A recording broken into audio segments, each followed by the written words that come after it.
এই যে থ্রেড কালচারে বারবার একটা কথা আসছে, সেই জায়গা থেকে দাঁড়িয়ে তুমি নিজেও একজন শুধু বাংলা নয়, বলিউড ইন্ডাস্ট্রিতেও তুমি যথেষ্ট একজন সিঙ্গার, বড় তারকা হিসাবে সিঙ্গার পরিচিত। সেই জায়গাতে কোথাও কি নিজেকেও থ্রেড কালচারের মুখোমুখি হতে হয়েছে, বা সেই জায়গাতে এই মুখোমুখি হলে কি পিছিয়ে আসতে হয়েছে, না সেটাকে নির্মূলে উৎপাটন করে দিয়ে এগিয়ে গেছো? কিভাবে দেখছো? না, আমি ব্যক্তিগতভাবে এটা বললে মিথ্যে বলা হবে যে আমাকে কেউ থ্রেট করেছে বা আমার কাজের জায়গায় আমাকে থ্রেটেন্ড হতে হয়েছে। না, সেরকম কিছু হয়নি, ডিরেক্টলি হয়নি। কিন্তু আমাদের ফিল্ডেও যেমনি প্রত্যেক ফিল্ডেই দুর্নীতি থাকে এবং করাপ্ট মানসিকতার কিছু মানুষ থাকে, সে সমাজে ছড়িয়েই আছে, তো আমাদের ফিল্ডেও রয়েছে।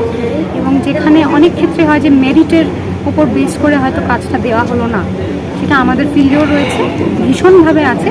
তো সেইটার অনেক ক্ষেত্রেই যারা মেরিটোরিয়াস বা যারা খেটে একটা নিজের জায়গা অর্জন করেছে, তারা অনেক সময় সেটার শিকার হয়। আমি কোনো এক্সেপশন নই।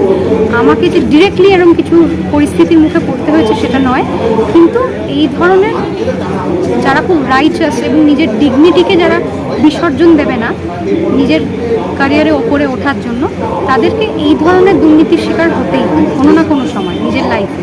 তো এটা আমি এক্সেপশন।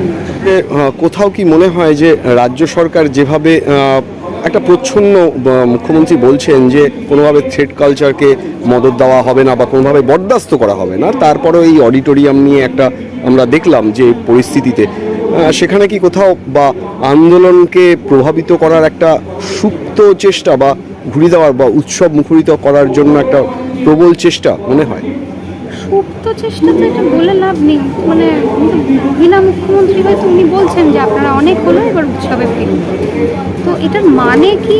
মানে ওনার চেয়ারটাকে আমি সম্মান করি, আমি এটা নিয়ে ডিরেক্ট কোনো কথা বলবো না ওরকম করে, কারণ আমি পলিটিক্স নিয়ে একটা বিশেষ স্ট্রং মন্তব্য করবার মতো পলিটিক্স নিয়ে অতটা পড়াশোনা নেই।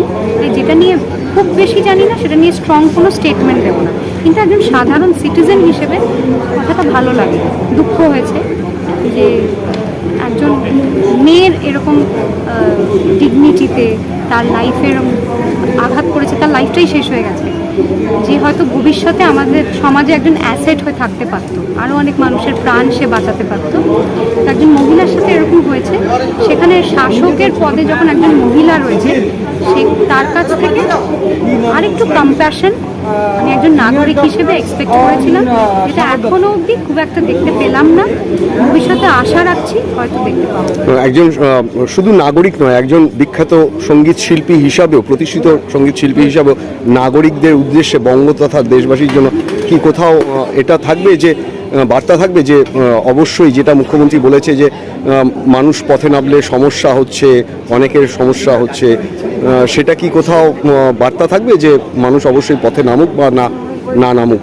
কিভাবে মন্তব্য থাকবে? কারোর বিরোধিতা করা বা কারোর সঙ্গে থাকার জন্য কথাটা বলছি না। মানে এটা তো আমাদের সবার স্বর আজকে, যে এই প্রতিবাদের এই আন্দোলনের আগুনটা যদি থিতিয়ে যায়, ব্যাপারটা সেই অন্যান্য অনেক ইন্ডিয়াতে আমরা দেখেছি অন্যান্য অনেক কেস যেমনি থিতিয়ে যায়, অনেক অন্যায় করে মানুষ পার পেয়ে যায়, তাহলে তো সেই জিনিসটারই একটা এন্ডোর্সমেন্ট হয়ে যাবে যে এই দেশে অন্যায় করে চরমতম জঘন্য কাজ করেও পার পেয়ে যাওয়া যায়।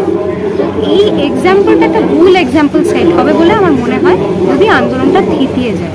তাই আন্দোলনটা একদমই থিতিয়ে গেলে হবে না। কোথাও কি মেয়েদের অধিকার থেকে বঞ্চিত করা হচ্ছে কি মনে হয়? এরকম একটা কথা হয়েছে, এটাই আমার কাছে হাস্যকর। মানে আজকে আপনি একজন মহিলা, আপনি রিপোর্টিং করছেন, আমি আমার কাজে বেরিয়েছি, আজকে মানুষ হিসেবে নিজের কাছে একটা দায়বদ্ধতা আছে বলে এখানে ছুটে এসেছি ওদের পাশে দাঁড়াবো বলে, ডাক্তারদের পাশে দাঁড়াবো বলে। যে সবসময় আমার যেহেতু নিজের কলকাতা শহরে থাকা হয় না, আমার হোম টাউনে থাকা হয় না, নানান শহরে আমি কাজ করি নিজের প্রফেশনের সাথে, সেই কারণে কলকাতায় আসার পর থেকেই আমি ছটফট করছিলাম কখন ওদের ফিজিক্যালি পাশে এসে দাঁড়াবো। তো এই জিনিসগুলো তো মানে এগুলো লোক হাসানো কথাবার্তা, সত্যি আমি এর থেকে ভালো করে ভদ্রভাবে আর বলতে পারলাম না। আমি যারা শাসকের পদে রয়েছেন তাদের চেয়ারের প্রতি পূর্ণ সম্মান রেখে, তাদের প্রতি এখনও আস্থা রেখে আমি বলছি যে এই ধরনের কনসোলেশন প্রাইজে কিন্তু আমরা এখন এটা চলবে না। আমাদের ন্যায় চাই, আমাদের ন্যায় বিচার চাই। আর মুখ্যমন্ত্রী একটা স্টেটমেন্ট দিয়েছে উৎসবে ফিরুন। উৎসবের প্রাণকেন্দ্র আপনারা, একজন নাগরিক হিসাবে, উৎসবের প্রাণকেন্দ্র হিসাবে আপনার স্টেটমেন্টটা কিছু বলবার রয়েছে? স্টেটমেন্টটা নিয়ে আমার একটাই কথা বলবার আছে যে আমার যেহেতু ঠিক ওই সময়টাকে ঘিরেই একজন দুর্গা পুজোটা তো মানে মা দুর্গা তো নারী শক্তির প্রতীক, তো সেইটার সেলিব্রেশন। আর একজন নারীর সাথে ভয়ানক ঘটনার পর আমি বলছি না সব কিছু সবার লাইফ চলবে না, সব জীবনে সব কিছু থেমে যাবে, সারাক্ষণ আমরা সব করে যাবো, সেটা নয়। আমরা সবাই কাজ করছি, আমরা কাজেও বেরোবো, সবই করবো। তার মানে এটা নয় যে অন্যায়টাকে ভুলে গিয়ে এবার অনেক হয়েছে, এবার আবার অন্য বছর জন্য পুজো হয়, আবার সেই হই হই সব জিনিসটা একটু মানে এখন উনি তো আমাদের যে পদে রয়েছেন উনি তো আমাদের অভিভাবক সুলভ একটু যদি মন্তব্য থেকে আশা রাখি আমরা, এটা কোনো অন্যায় দাবি নয়। তো একটুখানি আমরা তো মানে কী বলবো, সাধারণ মানুষ হিসেবে যে শাসক তার কাছেই সেই পদে যে বসে আছে কারেন্টলি, তার কাছেই তো আমরা এগুলো আশা করবো যে সে একটু সহমর্মিতা, একটু কম্প্যাশন দেখাবে। প্রফেশনের জন্য করতে পারবো না, এটা আমরা নিজেরা কোনো ওরকম বিরোধ অথবা নেগেটিভ কিছু দেখছি না, কারণ সে প্রফেশন রিস্ক এসেছে। হ্যাঁ, আপনি একদম শুরু থেকেই রয়েছে। হ্যাঁ, তো আমি জানতে চাইছিলাম যে প্রফেশন কম্প্রোমাইজ হয়ে যাবে জেনেও কি লড়াইটা নিলে? না, এত কিছু ভেবেই নিইনি, কারণ শিল্পী হওয়াটা আমার জীবনের একটা অ্যাসপেক্ট, ওটা আমার একমাত্র পরিচয় নয়। আমি একজন মানুষও, আমি একজন সাধারণ মেয়েও, একজন সাধারণ মেয়ে যে একজন মেরিটোরিয়াস মেয়ে, যে ভবিষ্যতে হয়তো আমাদের সমাজে একজন অ্যাসেট হয়ে থাকতে পারতো, তার সাথে ভয়ানক একটা ঘটনা ঘটে গেল। সেখানে আরেকটা মেয়ে হয়, আরেকজন আজকে যদি আমি ছেলেও হতাম, আমার যদি এরকম সবার হতো, আমি বেরিয়ে যেতাম। এটাতে কোনো জেন্ডারের কোনো বিরোধিতা নেই, মানে এখানে that cannot be your restriction. মানে এটা আমার গণতান্ত্রিক অধিকার বলে আমার মনে হয়েছে যে মানুষ হিসেবে বেরিয়ে এসে প্রতিবাদ করাটা উচিত। আর আমি যে মিছিলে ফিজিক্যালি হেঁটেছিলাম, এটা আমাদের শিল্পীদের এই মিছিল ছিল, মিউজিশিয়ানদের গাড়ি ছিল, এটা আমি খুব গর্বিত হয়ে সেখানে হেঁটেছিলাম, যেটাতে তোমরা সবাই আমাকে দেখেছো, যেটা উষা উত্থপের শান্তির পুরো অর্গানাইজেশন, পুরো ইনিশিয়েটিভে। কারণ ওনার তো একটা আলাদা জায়গা আছে আমাদের সকলের মনে। ওনার এক কথায় ইন্ডাস্ট্রির সমস্ত মিউজিশিয়ানরা বেরিয়ে এসে, আমাদের যন্ত্রসঙ্গী বন্ধুরাও এসেছিল আমাদের র্যালিতে, হাজার হাজার সাধারণ মানুষ আমাদের জয়েন করেছিল। So it was A success. কিন্তু ফিজিক্যালি আমার দুঃখ যে অন্যান্য র্যালিতে আমি আমার বিভিন্ন অন্যান্য কলিগ যারা কলকাতাতেই বেস্ট, তাদের কাছে সবসময় ফিজিক্যালি দাঁড়াতে পারি না। কিন্তু তারপরেও তোমার এই মুভমেন্টে তোমরা আমাকে এত গুরুত্ব দিয়ে এটার অংশ হিসেবে ভাবছো, এটাই আমার কাছে আনন্দের। এটা নিয়ে আমি এখন আর ভয় পাওয়ার সময় না।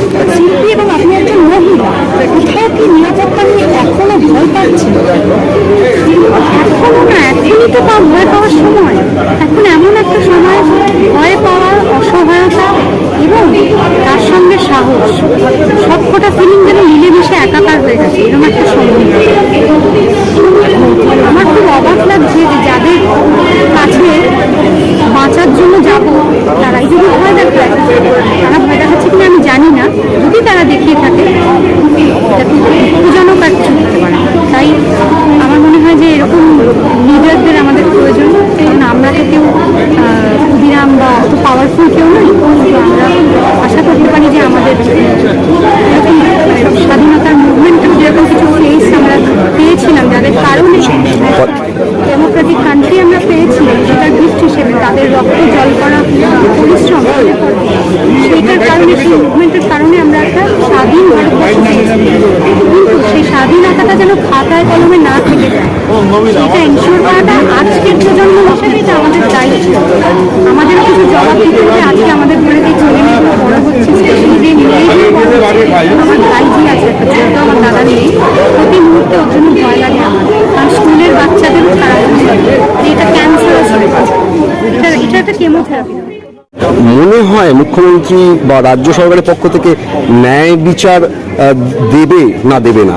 আমি খুব অল্পেই আমি উত্তরটা জানতে চাইব।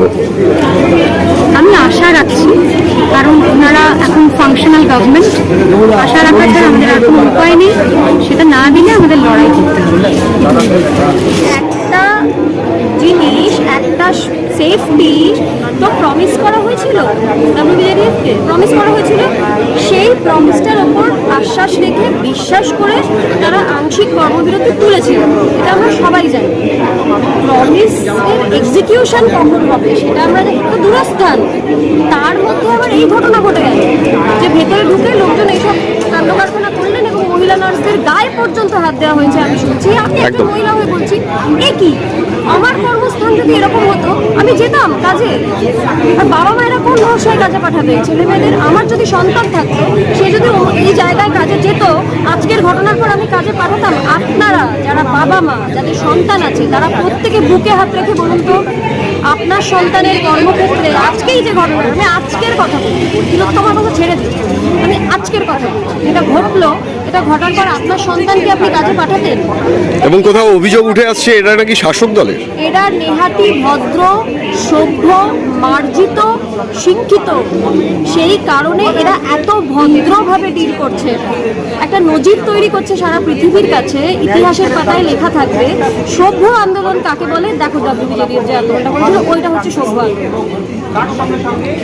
এত কিছুর পরে এই ঘটনাতে কোথাও শাসক দলের যোগ নাকি শোনা যাচ্ছে? কি কি আমি তো কানে শোনা কথা কোনো বক্তব্যই রাখবো না, আমি তো জানি না এরা কারা। আমি শাসক দলকে বলছি সুরক্ষা দিন, তার কাছেই তাদেরই তো অ্যাকাউন্টেবিলিটি আমাদের কাছে। মমতা বন্দ্যোপাধ্যায় তো আমরা তো ভোটার প্রত্যেকে, কাজে আমাদের তো সুরক্ষা আমরা চাইবো, আমরা তো প্রত্যেকে ভোটার, আমাদের তো অধিকার আছে সুরক্ষা চাওয়ার। কাজে সুরক্ষা দিন, আমরা সুরক্ষা চাইছি, আপনারা সুরক্ষা দিয়ে প্রমাণ করুন আপনারা সুরক্ষা দিতে পারেন। সামনেই দুর্গাপুজো, মা আসছেন আর কয়েকদিনের মধ্যেই, আর মাত্র এক সপ্তাহ বাদেই মা দুর্গা আসছেন। শক্তির পূজা এবং অপরাধকে দমনের একটা চিত্র হিসাবে আমরা ধরি, আর সেখানে বাংলা এইভাবে অপরাধ একের পর সংগঠিত হয়ে চলেছে এবং যেখানে বাংলায় এই পরিস্থিতি, সেখানে কিভাবে দেখছেন? এই দুর্গাপুজোকে অজুহাত বানিয়ে কোনো লাভ নেই, কিছু হবে না। তার কারণ হচ্ছে যারা ঈশ্বর বিশ্বাসী, ঘোর ঈশ্বর বিশ্বাসী মানুষ, তাদেরকে আমি বলি অশুভ শক্তির বিনাশ করতেই মা দুর্গা আসে। কাজে অশুভ শক্তির বিনাশের লড়াই চলছে এখানে, কাজে মা এসে এই লড়াইকে আরো সাহায্য করবেন, এইটুকু কথা।